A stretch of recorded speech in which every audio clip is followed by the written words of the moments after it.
What is up, everybody? Hey, how you doing? Tim Ekelund here. You're wondering, what's it like to live in a condo versus a home?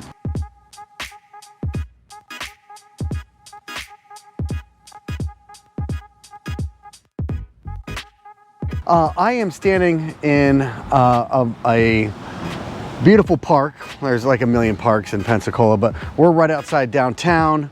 Looks like they're putting some new mulch right there, but you got Hub Stacy's right back there. You got Pensacola Bay Brewery right over there. You got the Fish House right over there. You got Lucy's right there. There's like 4 places to hang out, eat, drink. I mean, within like 100 yards. And then you got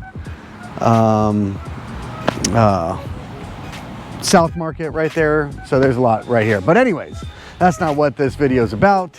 This video is about living in a condo versus living in a single family home. I've never personally lived in a condo, but I have sold quite a few, and I've shown quite a few, and I have clients that I have sold properties to that tell me some of the good things and some of the bad things. So we are just going to go off of what I've been told from my experiences and different clients of mine on their experiences. So remember, your experience could be different, and your opinion could be different, but so we're going to rock and roll on and get going here. I think probably one of the biggest differences in living in a condo versus a home is you have a bunch of people, right? If you live in a complex that has 700 people on the property, you know, that's a lot different than if you have one or two or just your family. So, you know, how do you feel about living with, not living with, but in an area where there's a lot of people, right? If your floor has 7 different units, you know, that's a lot of people to be around all the time. So how do you feel about living around so many people? And does the condo development allow short-term rentals? So are you gonna have people coming and going every couple days, right? I think that's a big one right there. I'll tell you, I think one cool thing is not having to worry about like maintenance. Now, let me rephrase that. Don't have to worry about doing the yard and the roof and those things, but you know, you still typically, if you own a condo, you have to worry about your contents and things like that. So if you want to put a new fridge or you want to put a new dishwasher, you know, things like that, you typically do. Now there's townhouses and things like that you are responsible for the roof, but with most condos, you're not responsible for the roof, so that's cool. You know, you're not responsible for like the driveway, right? Something happens, or the sprinklers.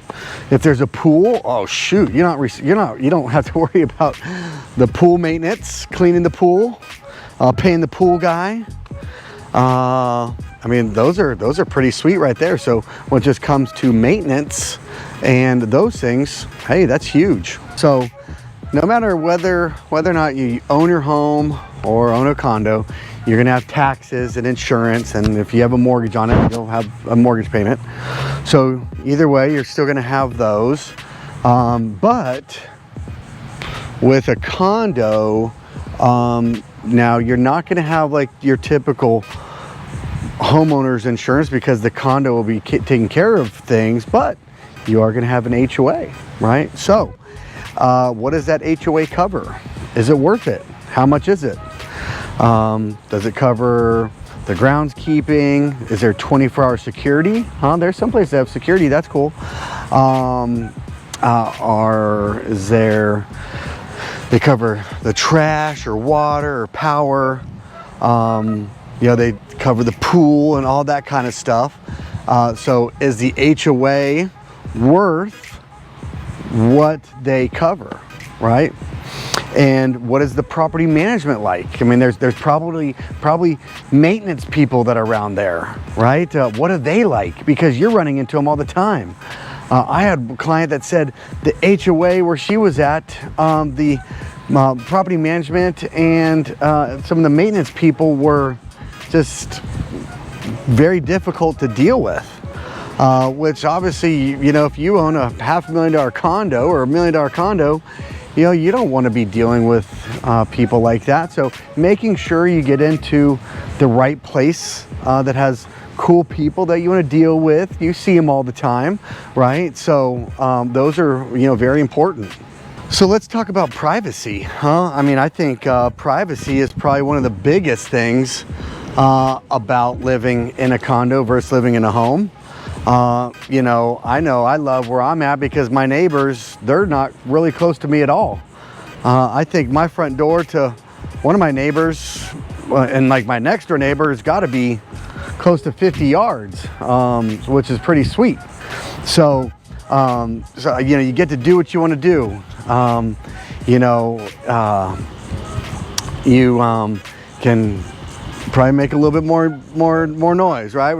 We got kids, we got music, we got dirt bikes, we got boats, you know, yeah, all that stuff. So I mean, I get that just kind of brings me on to another thing is that you know, you can have more toys and more things unless you keep your toys in a another facility. But you know, are you going to have dirt bikes and you know, surfboards and all that stuff? Yeah, you can in a condo. Obviously, whatever you can get there, cool. There, you probably have some dry storage for bikes and surfboards, and you might want to keep your surfboard up in the condo. You know, maybe you got your boat in the slip or in the marina, right? But your neighbors are right next to you, right? So what kind of privacy do you want and do you care about? Now, one of the cool things about a condo is, you know, if you like wanted to live at the beach, there's, you know, you could have a beautiful condo on Pensacola Beach for, you know, under $500,000. You're not going to be able to do that with a single family home. There's not that many condos downtown Pensacola that you're going to be able to find that are going to be as inexpensive as a single family home. So availability of single family homes here in Pensacola, there's more of single family homes than there are condos, I think, available. And when it comes to availability and location, like if you want to live in Perdido or if you want to live up in Cantonment, you know, you're going to most likely always be able to find a single family home. You're probably not always going to be able to find a condo in the location that you'd want to be. So what about pets? Most people have dogs or a cat or something. So, you know, if you have your own house, a lot of times you can have whatever kind of pets you want. With condos, that's a different story. Most condos, they probably have size restrictions, breed restrictions, how many animals you could have. I remember I sold a condo downtown and they had a 2-pet limit. Okay, now the crazy thing is a bird actually was considered one of the pets. So you could have a bird and a dog. You couldn't have 2 dogs and a bird. You couldn't have 2 birds and a dog. So I thought that was really interesting. I hadn't really heard that, or maybe just, I guess, read the bylaws enough to know that in some other areas that a bird would be considered a pet. So I guess that's another thing. If you're an animal lover and however many animals you have, it might, you know, there might be some issues there. It might be a pro or a con. You never know. You know, parking is another one. You know, usually with a condo, you might get 1 or 2 spots. You definitely don't have unlimited parking. Now, there might be some visitor spots, so if you have some people over, but unlike if you have a single family home, you probably have more parking. Let's say you got an RV, definitely not keeping an RV at a condo. Now, not every single family home can you keep an RV, but a lot of times you know, if there's enough room, you can keep an RV. So parking could be another con but could be a pro.